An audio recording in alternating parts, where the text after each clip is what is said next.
Je m'appelle Jacques Pierre, je viens d'écrire un livre qui s'appelle Les trois coups et moteur. Les trois coups théâtre, moteur le cinéma ou la télévision, édité par l'INA et l'Harmattan.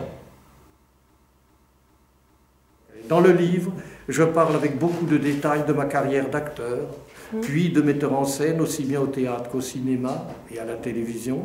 Et je parle aussi de mes rencontres avec de très grands personnages. Pourquoi ce livre? Une rencontre fortuite avec Jean-Michel Rode, directeur de l'Inatec. Une très sympathique conversation sur la télévision de mon époque, quelques bribes d'anecdotes sur mon parcours.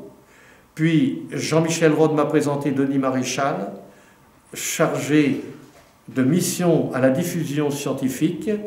Denis, dont j'ai lu Radio Luxembourg 1933-1993, il est un excellent écrivain. Intéressés l'un et l'autre par des documents écrits, j'en avais.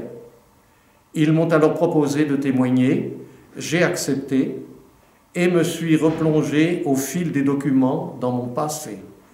Depuis ce jour, immergé dans mes souvenirs, j'ai revécu avec bonheur des rencontres que sur le moment, avec l'inconscience de la jeunesse, je trouvais tout à fait naturelles, mais qui en réalité ont été d'énormes coups de chance.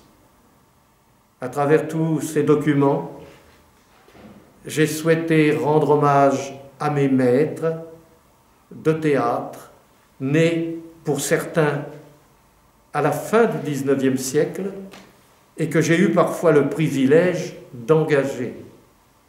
J'ai connu l'éclatement de l'ORTF, la création de TF1, Antenne 2, France 3. On me demande d'être moi-même l'historien de tous mes cheminements professionnels. C'est très compliqué, très foisonnant surtout. Il faut survoler une vie de rencontres marquantes et d'événements décisifs. On dit « j'ai gardé en mémoire », comme on met quelque chose en tas dans un coin du grenier. La vie d'un acteur ou d'un metteur en scène est une succession de naissances et de vides, d'enthousiasme et de stress.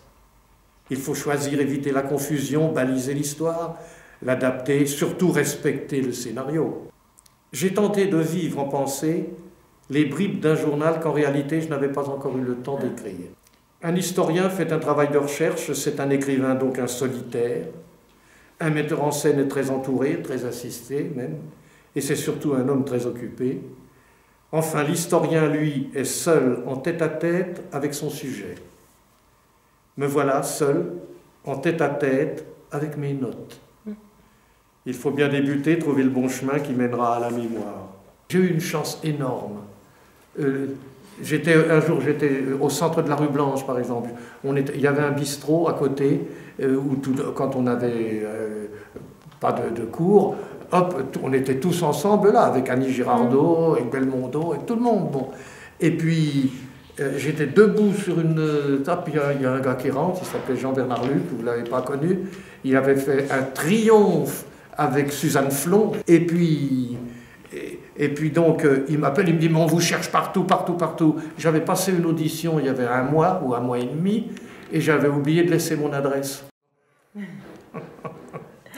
pouvez le redire